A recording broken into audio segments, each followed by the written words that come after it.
ขอ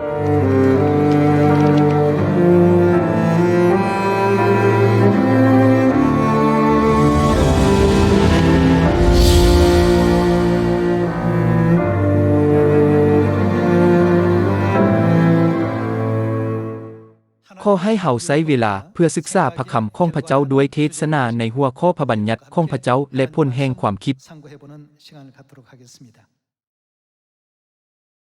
ความคิดสามารถถือได้ว่าเป็นสิ่งที่สำคัญอย่างยิ่งบ่ว่าดีหรือชั่วทุกอย่างเริ่มมาจากความคิดของพวกเขาแม่นบ่ดังนั้นความคิดที่บ่ดีจะนำไปสู่ผลที่บ่ดีในท้ายสุดความคิดที่ดีมักจะนำไปสู่ผลได้รับที่ดีบ่แม่นบ่ในพันธสัญญาเดิมพระเจ้าได้ทรงให้พระบัญญัติแก่พวกเขาผ่านทางโมเสสซึ่งเอิ้นว่าบัญญัติของโมเสสในพันธสัญญาใหม่พระองค์ได้ทรงเปิดเผยพระบัญญัติแห่งคำมั่นสัญญาใหม่แก่พวกเขาโดยทางพระคริสต์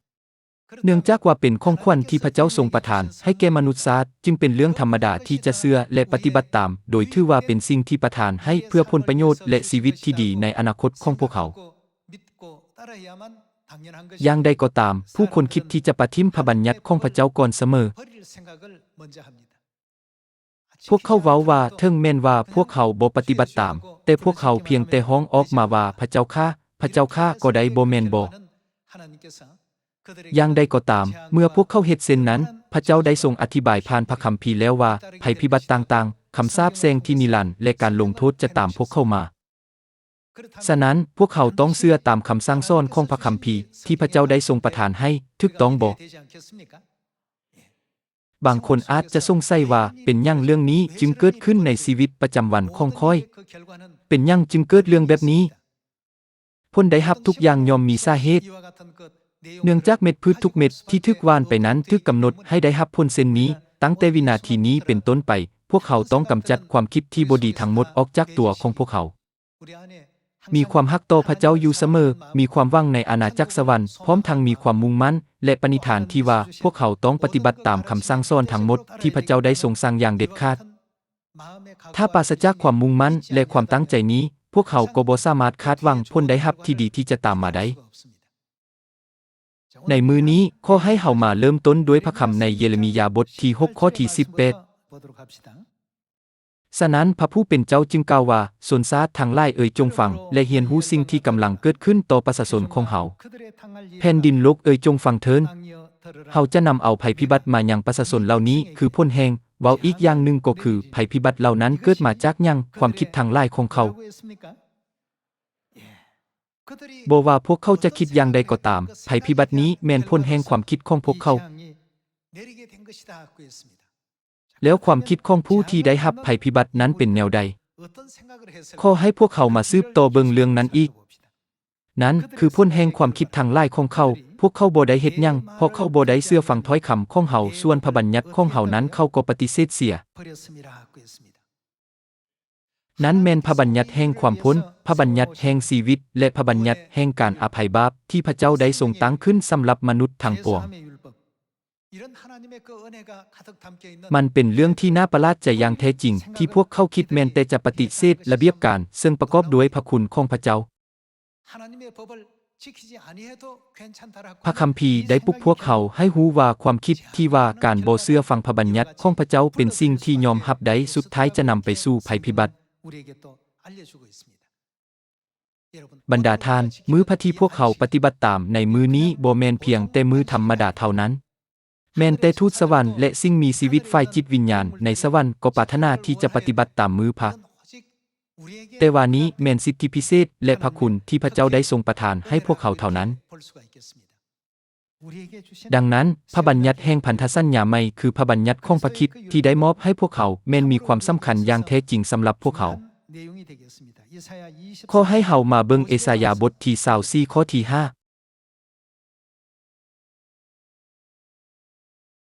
ประชากรได้เฮ็ดให้โลกนี้เป็นมลทินเหตุผลนั้นแม่นหยังพวกเขาได้เฮ็ดหยังโดยละเมิดพระบัญญัติของพระเจ้าได้ฝ่าฝืนกฎเกณฑ์และฝ่าฝืนคำมั่นสัญญาที่พระองค์ได้เฮ็ดไว้กับเขาตลอดไป ในเยเรมียาบทที่ 6 พวกเขาเห็นว่าพวกเขาประสบกับภัยพิบัติเพราะพวกเขาได้ปะทิมพระบัญญัติของพระเจ้าและเอสายาบทที่24บอกพวกเขาว่าพวกเขาได้ละเมิดพระบัญญัติของพระเจ้าได้ฝ่าฝืนกฎเกณฑ์และฝ่าฝืนคำมั่นสัญญาที่พระองค์ได้เฮ็ดไว้กับเขาตลอดไปดังนั้นผลที่ตามมานั้นแม่นยังฉะนั้นพระเจ้าจึงได้ทราบแซงแผ่นดินโลกนี้พระเจ้าได้ทราบแซงแผ่นดินโลกนี้ย้อนการกระทำผิดของพวกเขาให้สมกับสิ่งที่พวกเขาได้เฮ็ดคือน้อยคนที่สุดจะมีชีวิตอยู่ข้อที่ 7 กกองุ่นจะเหี่ยวแห้งไปและเหล้าองุ่นจะหายากที่สุดทุกๆคนที่เคยมีความสุขบัดนี้ก็จะมีแต่ความทุกข์และเสียงพิณและเสียงกองที่เคยดังอย่างอ่อนซ้อนก็ได้หยุดสงักลงเหตุผลที่อยู่เบื้องหลังสิ่งทั้งหมดนี้แม่นยังพวกเขาได้เฮ็ดยังพวกเขาได้ละเมิดพระบัญญัติของพระเจ้าได้ฝ่าฝืนกฎเกณฑ์และฝ่าฝืนคำมั่นสัญญาที่พระองค์ได้เฮ็ดไว้กับเขาตลอดไปเนื่องจากพวกเขาได้คิดว่าบ่เป็นหยังที่จะเฮ็ดสิ่งนั้นดังเช่นนี้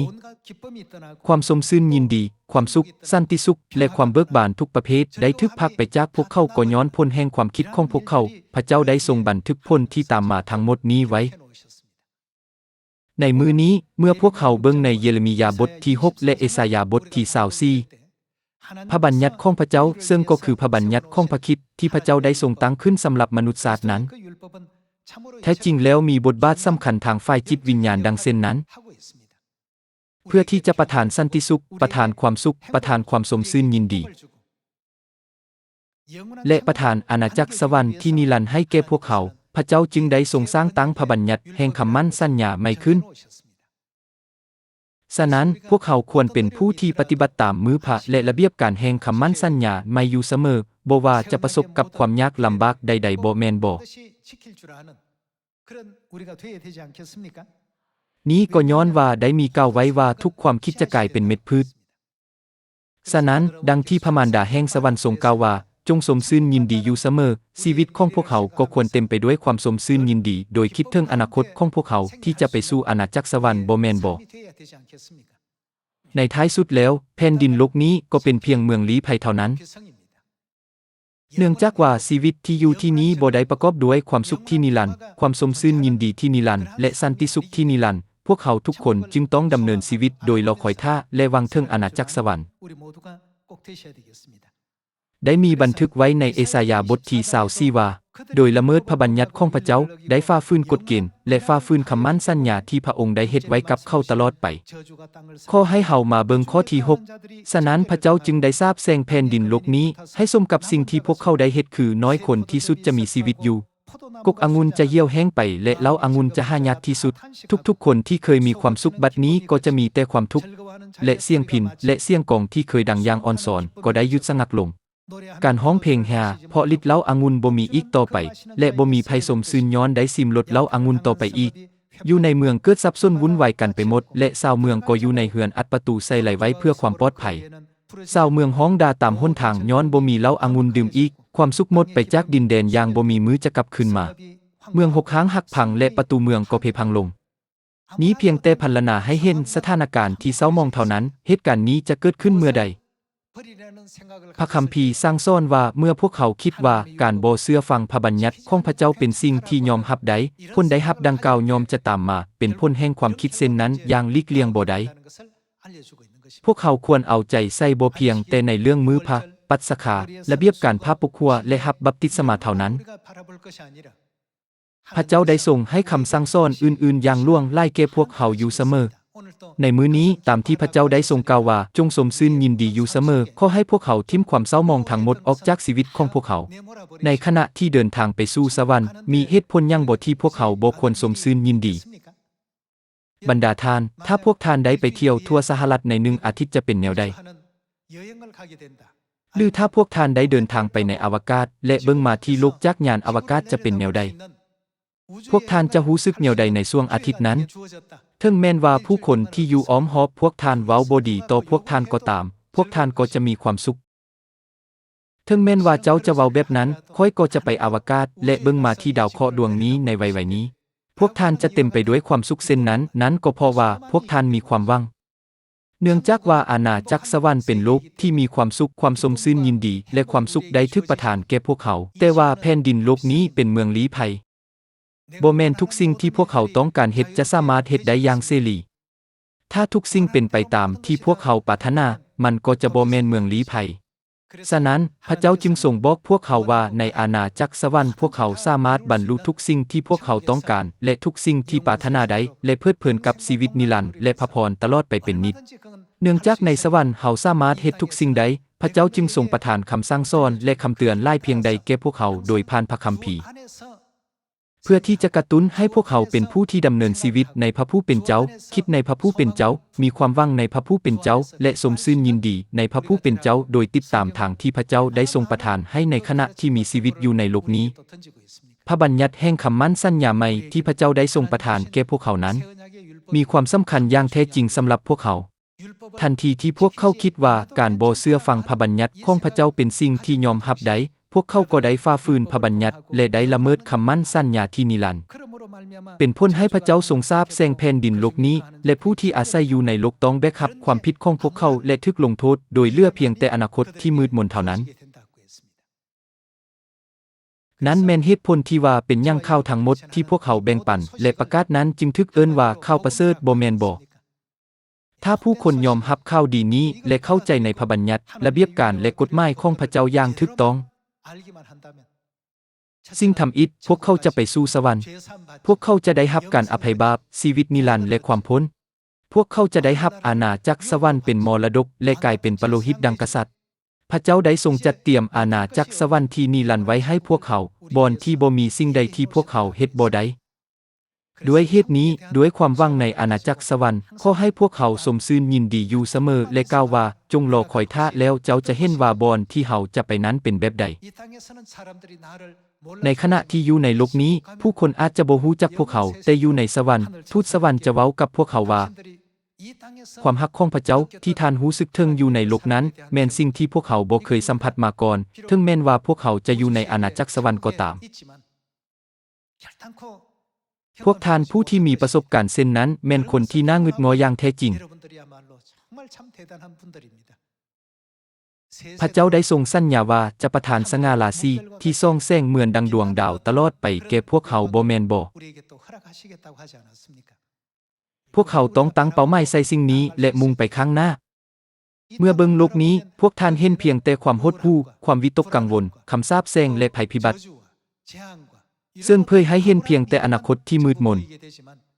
แต่เมื่อพวกท่านเบิ่งไปที่อาณาจักรสวรรค์แม้นมีความสมชื่นยินดีและความสุขที่เต็มล้นอยู่เสมอโดยบ่มีความตายความโศกเศร้าการร้องไห้หรือความเสียใจอีกต่อไปจะบ่มีการผิดเถียงกันหรือการสาปแช่งใดๆด้วยเป็นโลกที่เต็มไปด้วยความเห็นอกเห็นใจกันและความรักต่อกันเพื่อเข้าไปสู่โลกดังกล่าวพวกเขาทุกคนต้องปฏิบัติตามกฎหมายระเบียบการและพระบัญญัติแห่งคำมั่นสัญญาใหม่ที่พระเจ้าได้ทรงประทานแก่พวกเขาอย่างสมบูรณ์พระบัญญัติที่พระเจ้าได้ทรงตั้งขึ้นนั้นจะนำพาพวกเขาไปหาพระคริสต์และไปหาพระมารดาแห่งสวรรค์เยรูซาเล็มใหม่และติดตามพระบิดาพระมารดาแล้วในท้ายสุดพวกเขาทุกคนจะกลับคืนไปสู่อาณาจักรสวรรค์ที่นิรันดร์บ่แม่นบ่ขอให้เฮามาเบิ่งในปื้ม2เทสาโลนิกบทที่1ข้อที่7ขอให้มาเบิ่งในบทที่1ข้อที่7และพระองค์จะให้พวกเจ้าผู้ที่ทุกข์ทนทุกข์ได้รับความบรรเทาร่วมกับพวกเขาด้วยพระองค์จะกระทำการนี้เมื่อพระเยซูเจ้าจากฟ้าสวรรค์มาปรากฏพร้อมด้วยฝูงทูตสวรรค์ตนทรงฤทธิ์พร้อมด้วยเปลวไฟอันร้อนกาเพื่อลงโทษผู้ที่ปฏิเสธพระเจ้าและผู้ที่บ่เชื่อฟังข่าวประเสริฐเรื่องพระเยซูเจ้าของพวกเขาข่าวประเสริฐเรื่องพระเยซูเจ้าของพวกเขาหมายถึงคำมั่นสัญญาใหม่จะเกิดหยังขึ้นกับผู้ที่บ่ปฏิบัติตามและติดตามพระบัญญัติแห่งคำมั่นสัญญาใหม่พระเจ้าจะทรงลงโทษพวกเขาด้วยการพิพากษาที่นิรันดร์บ่ประทานความพ้นหรือการให้อภัยบาปแก่พวกเขาเช่นเดียวกันใน2เทสาโลนิกบทที่1มีกล่าวว่าจะมีการลงโทษอันชั่วนิรันดร์เอสายาบทที่24กล่าวว่าคำสาปแช่งที่นิรันดร์จะกลืนกินแผ่นดินโลกนี้ เยเรมียาบทที่6กล่าวว่าพวกเขาจะได้รับภัยพิบัติสำหรับการปฏิเสธกฎเกณฑ์และพระบัญญัติของพระเจ้าและนี้แม่นผลแห่งความคิดของพวกเขาบางคนเว้าว่าบ่ว่ามื้อพระจะเป็นวันเสาร์หรือวันอาทิตย์ก็ตามพวกเขาก็รับใช้พระเจ้าได้ทุกมื้อบ่แม่นบ่เป็นหยังมื้อนั้นจึงสำคัญหลายมันเป็นสิ่งที่สำคัญมันเป็นสิ่งที่สำคัญซึ่งเป็นเหตุผลที่พระเจ้าได้ทรงกำหนดให้เป็นมื้อที่7โดยเฉพาะในปัจจุบันนี้บางคนเว้าว่าบ่ปฏิบัติตามก็บ่เป็นหยังเมื่อเฮาอยากปฏิบัติตามจึงปฏิบัติตามก็ได้แนวคิดนี้มาจากความคิดของพวกเขาเองนั้นบ่แม่นความคิดของพระเจ้าดังนั้นเนื่องจากผลแห่งความคิดของพวกเขาจะได้รับภัยพิบัติและคำสาปแช่งแล้วในที่สุดก็ต้องตกลงในนรกที่นิรันดร์เหตุการณ์ที่โศกร้ายทั้งหมดเหล่านี้ได้ถูกอธิบายอย่างบ่หยุดหย่อนโดยผู้ประกาศพระคำทุกคนบ่ว่าอยู่ในพันธสัญญาเดิมหรือในพันธสัญญาใหม่อย่าหันหนีจากพระบัญญัติของพระเจ้าเมื่อพวกท่านมาถึงอาณาจักรสวรรค์พวกท่านจะเข้าใจเหตุผลทั้งหมดพวกท่านบ่เข้าใจสิ่งนี้ในตอนนี้แต่พวกท่านจะเข้าใจตามภายหลังเป็นความจริงที่ว่าบ่มีสิ่งใดที่พระเจ้าทรงกระทำโดยบ่มีเหตุผลบ่แม่นบ่ถ้าเช่นนั้นขอให้เฮามาพิจารณาเบิ่งโดยย่อในประเด็นหนึ่งเกี่ยวกับมือพระขอให้เฮามาเบิ่งในเอเสเคียลบทที่22ข้อที่25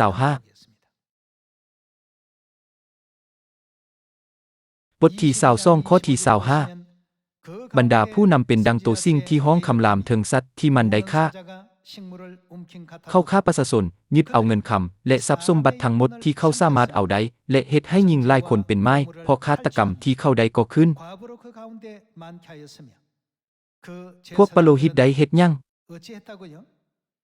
พวกเขาได้ฝ่าฝืนพระบัญญัติของพระเจ้าบรรดาปโลหิตฝ่าฝืนบัญญัติของเฮาและบ่ให้ความนับถือแก่สิ่งศักดิ์สิทธิ์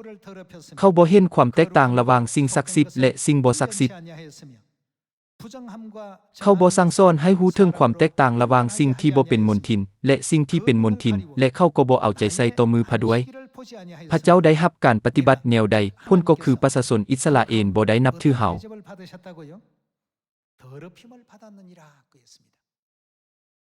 แม้นแต่การกระทำอย่างหนึ่งของการบ่ปฏิบัติตามมือพระเจ้าก็ได้ทรงพิญญาณถึงเรื่องนั้นดังนี้ประชาชนอิสราเอลบ่ได้นับถือเฮาพวกเขาได้เฮ็ดให้เฮาเสียเกียรติและเป็นมนทินอย่างยิ่งในทุกมื้อนี้มีคริสตจักรและผู้นับถือศาสนาจำนวนนับบ่ถ้วนในทั่วโลกเหมือนดังเม็ดทรายที่แคมทะเลพวกเขาคิดว่าเพียงเพราะว่าพวกเขาบ่ปฏิบัติตามมือพระเจ้าจะทรงเฮ็ดแบบนั้นแท้ๆบ่อย่างใดก็ตามนั้นแม่นความคิดของพวกเขาพระเจ้าทรงกำลังถ่ายทอดความคิดของพระองค์แก่พวกเขาโดยผ่านผู้ประกาศพระคำเอเสเคียลบ่แม่นบ่พระเจ้าได้ทรงบอกพวกเขาอย่างชัดเจนว่าเฮาทึกดูหมิ่นในท่ามกลางผู้ที่บ่ปฏิบัติตามมือพระบรรดาทานพระบัญญัติที่พระเจ้าได้ทรงประทานให้นั้นมีความสำคัญอย่างแท้จริงถ้าสิ่งนั้นบ่สำคัญพระเจ้าก็จะสรุปด้วยบัญญัติของโมเสสแต่ในมีกาบทที่4พวกเขาเห็นพระบัญญัติปรากฏอีกเทื่อหนึ่งบ่แม่นบ่นั้นบ่แม่นพระบัญญัติจากภูซีนายแต่เป็นพระบัญญัติที่พระเจ้าทรงประกาศในซีโอนเนื่องจากพวกเขาต้องอยู่ในพระบัญญัติและปฏิบัติตามพระบัญญัติอยู่เสมอพระคัมภีร์กล่าวอย่างใดที่ว่าพระคริสต์ทรงดำรงอยู่ตลอดไปตามระเบียบการของเมลคีเซเดกมีกล่าวว่าพระองค์ทรงเป็นปโลหิตใหญ่ตลอดไปถ้าหากว่าบ่มีการถวายบูชาก็บ่จำเป็นต้องมีปโลหิตใหญ่มีปโลหิตใหญ่อยู่ที่นั้นย้อนมีการถวายบูชาคือการนมัสการที่พวกเขาต้องปฏิบัติตามบ่แม่นบ่มีกล่าวว่าถ้านับปโลหิตของพระคริสต์ตามระเบียบการของเมลคีเซเดกแม่นโซขาวและจากนั้นก็หายไปบ่ได้มีกล่าวว่าจะอยู่ตลอดไปและบ่มีวันสูญหายไปถ้าเช่นนั้นพวกเขาทุกคนควรรับรู้ว่าพระบัญญัติของพระเจ้าจะบ่มีวันสูญหายไปแต่จะดำรงอยู่ตลอดไปดังเช่นนี้บ่แม่นบ่อย่างใดก็ตามคริสตจักรเกือบทั้งหมดเว้าเป็นเสียงเดียวกันว่าพวกเขาบ่ต้องการมันถ้าอ่านจากมัทธิวบทที่7ข้อที่21ไปสำหรับผู้ที่เว้าเส้นนี้พระเจ้าจะทรงกล่าวว่าถอยหนีไปจากเขาพวกเจ้าคนที่เฮ็ดการชั่วร้ายผู้ที่ฝ่าฝืนพระบัญญัติเว้าอีกอย่างหนึ่งก็คือพระเยซูได้ทรงกล่าวว่าจงออกไปจากบ่อนที่เฮาอยู่เนื่องจากพระเยซูทรงประทับอยู่ในอาณาจักรสวรรค์ถ้าคนหนึ่งออกไปจากที่นั้นเราจะไปไส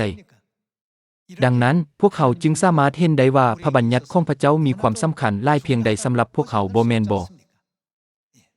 พระบัญญัติของพระเจ้าเฮ็ดให้ตาของพวกเขาสว่างฟื้นฟูจิตวิญญาณและปลดปล่อยจิตวิญญาณของพวกเขาจากความบาปเพื่อที่พวกเขาจะสามารถกลับคืนสู่อาณาจักรที่นิรันดร์ของพระเจ้าพระบัญญัติของพระเจ้ามีอำนาจที่มหัศจรรย์ดังเช่นนั้นอย่างใดก็ตามในขณะที่เป็นเรื่องปกติที่พวกเขาจะปฏิบัติตามมื้อพระปัสกาและระเบียบการทั้งหมดแห่งคำมั่นสัญญาใหม่แต่ผู้คนในโลกเห็นว่าเรื่องนี้แม่นแปลกประหลาดเป็นหยังพวกเขาจึงไปคริสตจักรในวันเสาร์แทนที่จะเป็นวันอาทิตย์เป็นหยังพวกเขาจึงปฏิบัติตามปัสกาแทนที่จะฉลองวันคริสต์มาสพระบัญญัติทั้งหมดที่พวกเขาปฏิบัติตามนั้นมาจากคำสั่งสอนของพระเจ้าทั้งหมดดังนั้นพระเจ้าจึงทรงกล่าวถึงผู้ที่ปฏิบัติตามพระบัญญัติของพระองค์ว่าประชาชนของเขาและแม้นแต่ได้ทรงสัญญาว่าจะให้อภัยการบาปทั้งหมดของพวกเขาและจะบ่จดจำการบาปนั้นอีกต่อไปขอให้เฮามาเบิ่งในปึ้มเอสายาบทที่51ข้อที่7จงฟังเถิดพวกที่รู้จักสิ่งที่ถูกต้องพวกเขามียังอยู่ในหัวใจบ่แม่นบัญญัติของคนอื่นแต่แม่นพระบัญญัติของเฮาฟังที่หัวใจนั้นอย่าสู้ย่านกลัวแต่ประการใดๆเลยเมื่อคนเก่าย่อหยันนินทาพวกเจ้าเขาจะสลายไปดังเครื่องนุ่งที่ตกหมอกซึ่งทึกตัวมอดกัดคาดไปจนเกียงแต่ความสวยให้พ้นจะดำรงอยู่ดนปานใดซืบไปความมีใสของเฮาจะยืนยงไปตลอดพระคำที่มีพระพรเหล่านี้ทึกมอบให้แก่ไผพระเจ้าได้ทรงประพระคำที่มีพระพรเหล่านี้ไว้ให้แก่ผู้ที่ปฏิบัติตามพระบัญญัติของพระองค์คือผู้คนที่อยู่ใต้พระบัญญัติแห่งความพ้นขอให้เบิ่งในเยเรมียาบทที่31ข้อที่31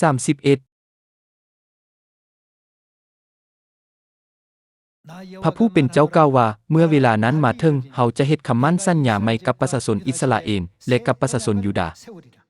ข้อที่33คำมั่นสัญญาใหม่ที่เฮาจะเฮ็ดกับประชาชนอิสราเอลจะเป็นดังนี้เฮาจะตั้งบัญญัติของเฮาไว้ภายในเขาและเขียนบัญญัตินั้นไว้ที่หัวใจของเขาเจ้าเฮาจะเป็นพระเจ้าของเขาและเขาก็จะเป็นประชาชนของเฮาถ้าผู้ใดบ่มีพระบัญญัติของพระเจ้าพวกเขาก็บ่แม่นประชาชนของพระเจ้าอย่างแน่นอนดังนั้นตามปึ้มฟิลิปปีกล่าวว่าสิทธิพลเมืองของพวกเขาแม่นอยู่ไสผู้ที่มีสิทธิพลเมืองอยู่ในสวรรค์ต้องยึดถือพระบัญญัติของพระเจ้าอย่างแน่นอนมื้อพระเป็นข้อคำสั่งของพระเจ้าบ่แม่นบ่เกี่ยวกับปัสกาเดพระเจ้าได้ทรงสั่งให้พวกเขาปฏิบัติตามปัสกาเช่นกันพระเจ้าได้ทรงสั่งให้ปฏิบัติตามปัสกาในอพยพบทที่12และ13และในลูกาบทที่22พวกเขาเห็นพระเยซูผู้ทรงปรารถนาที่จะปฏิบัติตามปัสกานำกันกับเปโตรและโยฮันขอให้เฮามาต่อในข้อที่34ขอให้เบิ่งข้อที่34จะบ่มีผู้ใดในเขาเจ้าสั่งสอนเพื่อนร่วมชาติของตนให้ฮู้จักพระผู้เป็นเจ้าเพราะทุกคนจะฮู้จักเขาแต่ผู้น้อยที่สุดจนถึงผู้ใหญ่ที่สุดพระองค์จะทรงเฮ็ดหยังอภัยการบาปของเขาพระเจ้าจะทรงให้อภัยการบาปของพวกเขาโดยผ่านหยังโดยผ่านพระบัญญัติของพระเจ้าคือคำมั่นสัญญาใหม่เขาจะอภัยการบาปของเขาและพระองค์จะเฮ็ดหยังอีกเขาจะบ่จดจำความผิดของเขาอีกต่อไปเขาคือพระผู้เป็นเจ้าได้กล่าวดังนี้และแม่นพระเจ้าที่ได้ทรงประทานคำสั่งสอนนี้แก่พวกเขาและก็แม่นพระเจ้าที่ทรงสั่งให้พวกเขาปฏิบัติตามพระบัญญัตินี้แต่ผู้ที่มักบอกพวกเขาบ่ให้ปฏิบัติตามนั้นแม่นซาตานที่เว้ากงกันข้ามกับพระเจ้าด้วยผลแห่งความคิดของพวกเขาจึงกำลังตกลงไปในคุมแห่งการทำลายที่นิรันดร์สำหรับเสื้อสายของหญิงที่เลือกผู้ที่ปฏิญาณว่าจะปฏิบัติตามพระบัญญัติระเบียบการและกฎหมายของพระเจ้าตามคำสอนของพระองค์จนถึงสุดท้ายนั้นพระเจ้าได้ทรงสัญญาว่าจะตั้งพวกเขาให้สูงเหนือทุกชนชาติขอให้เฮาเปิดไปในปึ้มอพยพบทที่20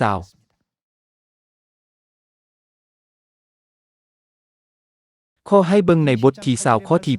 8จงถือมือพระและยึดถือไว้เป็นมือศักดิ์สิทธิ์ เจ้ามี6มื้อที่จะเฮ็ดเวียกของเจ้าแต่ในมื้อที่7ให้ถือเป็นมื้อพักพรที่อุทิศแก่เฮาในมื้อนี้เจ้าเองพร้อมด้วยลูกชายหญิงกับทาสและสัตว์เลี้ยงของเจ้าตลอดทั้งคนต่างดาวที่อาศัยอยู่ในบ้านเมืองของเจ้าบ่ต้องเฮ็ดเวียกใดๆทั้งสิ้นใน6มื้อเฮาคือพระผู้เป็นเจ้าได้เนรมิตสร้างแผ่นดินโลกท้องฟ้าทะเลทั้งหลายและสรรพสิ่งอยู่ใน3แห่งนี้แต่ในมื้อที่7เฮาได้พักพรฉะนั้นและเฮาคือพระผู้เป็นเจ้าจึงพระองค์ได้ทรงเฮ็ดหยังอวยพรมื้อพระและตั้งไว้เป็นมื้อศักดิ์สิทธิ์พระเจ้าทรงอวยพรทุกคนที่ปฏิบัติตามมื้อพระนอกจากนี้พระเจ้ายังได้ทรงเฮ็ดให้มื้อพระเป็นมื้อศักดิ์สิทธิ์และพระเจ้าทรงกำลังนำพาพวกเขาไปสู่ความศักดิ์สิทธิ์โดยผ่านมื้อพระโดยการกวดสอบเบิ่งพระคำเหล่านี้พวกเขาสามารถเข้าใจได้อย่างชัดแจ้งว่าพวกเขาควรปฏิบัติตามพระบัญญัติระเบียบการและกฎหมายของพระเจ้าหรือบ่บรรดาท่านการบ่ปฏิบัติตามสิ่งเหล่านี้ก็บ่เป็นหยังบ่นี้แม่นพระบัญญัติระเบียบการและกฎหมายที่พวกเขาต้องปฏิบัติตามถ้าผู้คนแยกออกจากสิ่งเหล่านี้พระเจ้าจะทรงลงโทษพวกเขาเมื่อพระองค์มาปรากฏพร้อมด้วยเปลวไฟอันร้อนกาในมื้อสุดท้ายในเอสายาบทที่24มีบันทึกไว้ว่าภัยพิบัติที่ยิ่งใหญ่นั้นจะตกถึกพวกเขาและเฮ็ดให้ทั่วทั้งโลกตื่นตกใจพระเจ้าได้ทรงสั่งสอนบทเรียนนี้แก่พวกเขาและได้นำความจริงแห่งคำมั่นสัญญาใหม่มาให้พวกเขาในสมัยนี้บ่แม่นบ่ขอให้เฮาไปเบิ่งในปึ้มโฮเซอาบทที่8ขอให้เฮามาเบิ่งโฮเซอาบทที่8ข้อที่12เฮาได้เขียนคำสั่งสอนหลายข้อไว้จนนับบ่ถ้วนสำหรับประชาชนแต่เขาบ่ยอมรับโดยถือว่าคำสั่งสอนนั้นพวกเขาถือว่าเป็นหยังเป็นของแปลกและของต่างชาติเหตุผลสำหรับเรื่องนี้แม่นหยังนั่นแม่นผลแห่งความคิดของพวกเขาเป็นหยังพระเจ้าจึงจะทรงสืบต่อสั่งสอนมนุษย์ชาติอย่างเอาจริงเอาจังเกี่ยวกับสิ่งที่บ่เกี่ยวข้อง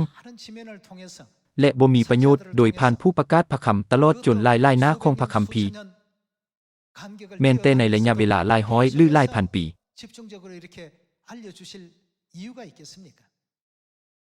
ถึงแม้นว่าพระเจ้าได้ทรงจัดเตรียมพระบัญญัติของพระองค์แก่มนุษย์ชาติแต่พวกเขาก็ถือว่าพระบัญญัตินั้นเป็นของต่างชาติมันจะสำคัญหยังถ้ามื้อพระเป็นวันเสาร์หรือวันอาทิตย์การปฏิบัติตามวันคริสต์มาสเพื่อระลึกถึงการประสูติของพระเยซูจะดีกว่าบ่แม่นบ่ปัสกาแม่นเทศกาลที่บ่คุ้นเคยค่อยจำเป็นต้องปฏิบัติตามแท้ๆบ่เนื่องจากพวกเขายึดถือความคิดของตนเองเส้นนี้ผลได้รับจะเป็นแนวใดอาณาจักรสวรรค์ที่นิรันดร์จะถูกประทานให้แก่พวกเขาบ่เดี๋ยวนี้ผู้คนของโลกอาจจะบ่เข้าใจความหมายของมื้อพระฤหัสปัสกาแห่งคำมั่นสัญญาใหม่ที่พวกเขาปฏิบัติแต่พระเจ้าได้ทรงสัญญาว่าจะวางบรรดาลูกทั้งหมดในซีโอนอยู่ในตำแหน่งที่สูงที่สุดเหนือชนชาติทั้งหลายตำแหน่งที่แม่นแต่ทูตสวรรค์ในสวรรค์ก็ยังอิสาขอให้เฮามาเบิ่งในอพยพบทที่15ที่กล่าวว่าพระเจ้าได้ทรงสร้างตั้งพระบัญญัติเพื่อพวกเขา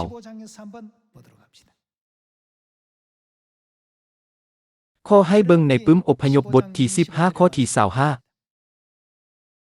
โมเสจึงได้อ้อนวอนด้วยใจร้อนหนต่อพระผู้เป็นเจ้าและพระองค์ได้แสดงให้โมเสเห็นไม้ท่อนหนึ่งโมเสได้จับเอาไม้ท่อนนั้นทิ่มลงใส่น้ำดังนั้นน้ำจึงเสาคมและดื่มได้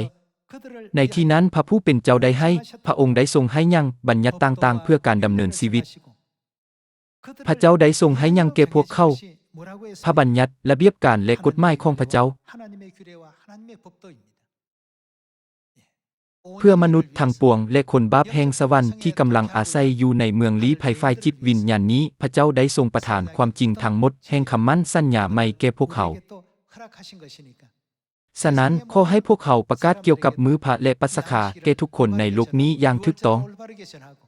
ขอให้พวกเขาประกาศอย่างภาคเพียรเพื่อว่าอนาคตของพวกเขาจะเป็นอาณาจักรสวรรค์ที่นิรันดร์และในขณะที่ศึกษาพระคำของพระเจ้าอย่างจริงจังขอให้พวกเขาดำเนินชีวิตที่มีความสมชื่นยินดีอยู่เสมอในโลกนี้พวกเขารอคอยท่าอาณาจักรสวรรค์และแล่นไปสู่สวรรค์เมื่อพวกเขาเลี้ยวเบิ่งอาณาจักรสวรรค์จะมีความเจ็บปวดหรือความโศกเศร้าใดบ่อาณาจักรสวรรค์แม่นอยู่ต่อหน้าต่อตาของพวกเขาอยู่เสมอครั้งหนึ่งมีคนเคยเล่าเรื่องนี้ถ้าท่านเอาเกลือ1กำมือใส่ในน้ำจะมีรสเค็มหรือจืดมันสามารถมีทั้งรสเค็มและจืดได้ขึ้นอยู่กับความจุและขนาดของภาชนะ ถ้าท่านเอาเกลือนึ่งกำมือใส่ในถ้วยน้อยแล้วใส่น้ำให้เต็มน้ำก็จะเค็มอย่างหลีกเลี่ยงบ่ได้แต่ถ้าท่านเอาเกลือนึ่งกำมือใส่ในทะเลสาบขนาดใหญ่น้ำจะเค็มบ่มันเกือบจะบ่มีผลกระทบใดๆเลยในทำนองเดียวกันถึงแม้ว่าจะมีอุปสรรคหลายสิบพันอย่างในโลกนี้ที่ขัดขวางเส้นทางไปสู่อาณาจักรสวรรค์ก็ตามแต่ถ้าภาสนะแห่งหัวใจของพวกเขาใหญ่พวกเขาก็จะสามารถยอมรับสิ่งทั้งหมดเหล่านี้ได้อย่างสบายแต่ถ้าภาสนะแห่งหัวใจของพวกเขาน้อยพวกเขาก็บ่สามารถหลีกหนีผลกระทบใดถึงแม้ว่ามีอุปสรรคอย่างล่วงหลายที่กีดขวางเส้นทางแห่งความเชื่อของพวกเขาแต่พวกเขาสามารถมีความสมซื่นยินดีอยู่เสมอใดถ้าพวกเขาคิดถึงอาณาจักรสวรรค์ที่นิรันดร์กรแม่นบ่พระเจ้าเอโลฮิมได้ทรงเปิดทางแห่งความพ้นและประทานการอภัยบาปแก่พวกเขาข้าพระเจ้าขอถวายความขอบพระคุณและสง่าราศีที่นิรันดร์แด่พระเจ้าพระบิดาพระคริสต์พระอันสังหงส์และพระมารดาแห่งสวรรค์เยรูซาเล็มใหม่ด้วยนี้ข้าพระเจ้าขอจบเทศนาของมื้อนี้ไว้เพียงเท่านี้ขอขอบใจ